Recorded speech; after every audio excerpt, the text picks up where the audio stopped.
नमस्कार, मी मधुराज रेसिपी मराठीमध्ये तुम्हा सर्वांचं खूप खूप खूप मनापासून स्वागत.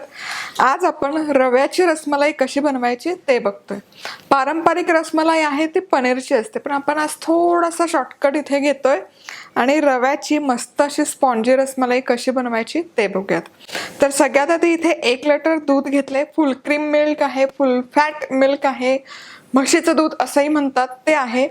तर हे आधी मी गरम करायला ठेवते.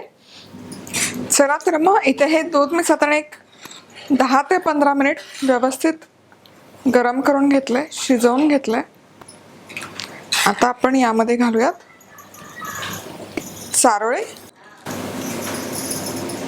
आता आपण यामध्ये चारोळे घातलेत. थोडासा खायचा रंग घालूयात. हवं तर केशर वगैरे घालू शकता, पण मी यावेळेस थोडा शॉर्टकट मारते रेसिपीमध्ये. आणि पाव कप साखर. आणि हे आणखी एक 10 ते 15 मिनिट बॉईल करून घेऊया. अशाच मस्त चमचमीत आणि झणझणीत रेसिपीजसाठी मधुराज रेसिपी मराठीला सबस्क्राईब करा आणि त्याचबरोबर बेल आयकॉनवरही क्लिक करा. आता रसमलाई बनवण्यासाठी रव्याची 1 कप दूध घ्यायचं पॅनमध्ये.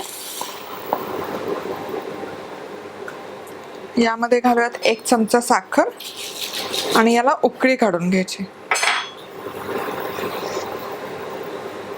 चला तर मग इथे हे दूध व्यवस्थित उकळलेलं आहे.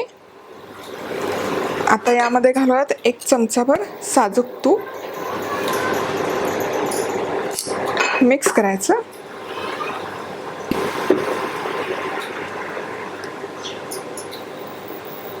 आणि अर्धा कप बारीक रवा. आणि हे पटकन एकसारखं मिक्स करून घ्यायचं.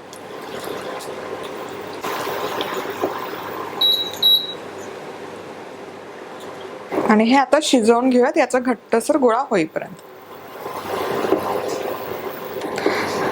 आता या ठिकाणी हे मिश्रण छान असं एकजीव झालेलं आहे. आता लगेच गॅस बंद करायचा. घट्ट झालं की ओव्हर कुक नाही करायचं, नाहीतर मग रवा कोरडा पडतो. आता हे थोडंसं थंड करून घेऊयात आणि याची रसमलाई करूयात. आता आपलं रवा थंड होतोय तोवर गॅसमध्ये 2 कप पाणी घालायचं. अर्धा कप साखर आणि हे उकळून घेऊयात. चला तर मग हे रव्याचं मिश्रण व्यवस्थित असं थंड झालेलं आहे. आता याची आपण रसमलाई करूयात. छान असं एकसारखा गोळा करून घ्यायचा. हवं तर तुम्ही यामध्ये स्टफ करू शकता, ड्रायफ्रूट, सुकामेवा वगैरे, पण मी शक्यतो काही नाही करत. हे प्रेस करायचं हलकस.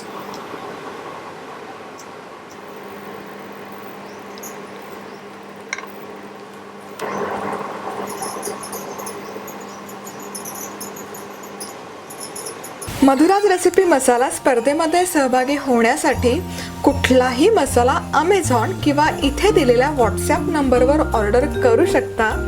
प्रत्येक ऑर्डर बरोबर छोटंसं भातुकलीचं भांडं पाठवण्यात येईल, पण त्याचबरोबर 3 भाग्यवान विजेते निवडण्यात येतील, ज्यांना पाठवण्यात येतील आकर्षक भेटवस्तू. चला तर मग हे सगळे रसमलाई बनवून तयार आहे. पाणी हे व्यवस्थित उकळी आली आहे. त्यातली साखर जी आहे पूर्ण विरघळलेली आहे. आता यामध्ये आपण घालूयात हा रवा.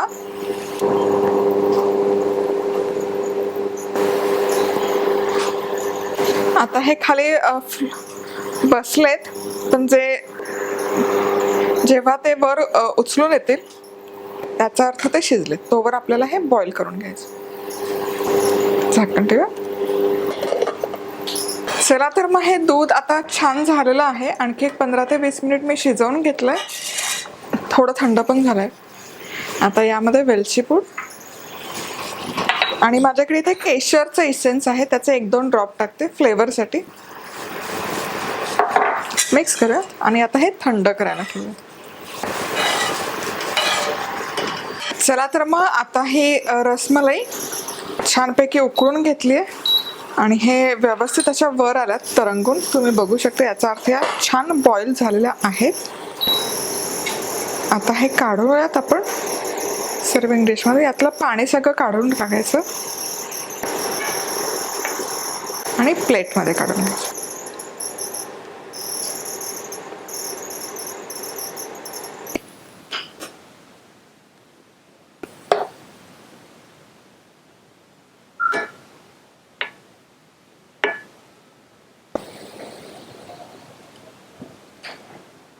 आता अर्थातच यावर हे जे आपण रस बनवून घेतला हा रस घालूयात.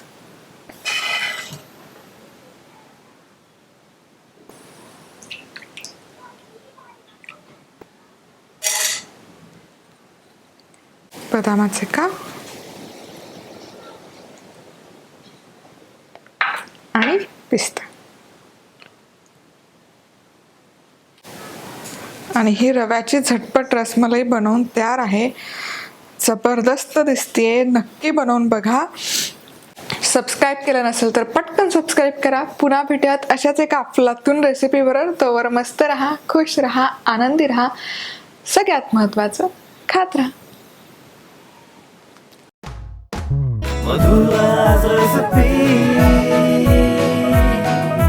मधुराज रेसिपी, महाराष्ट्राची अस्सल चव.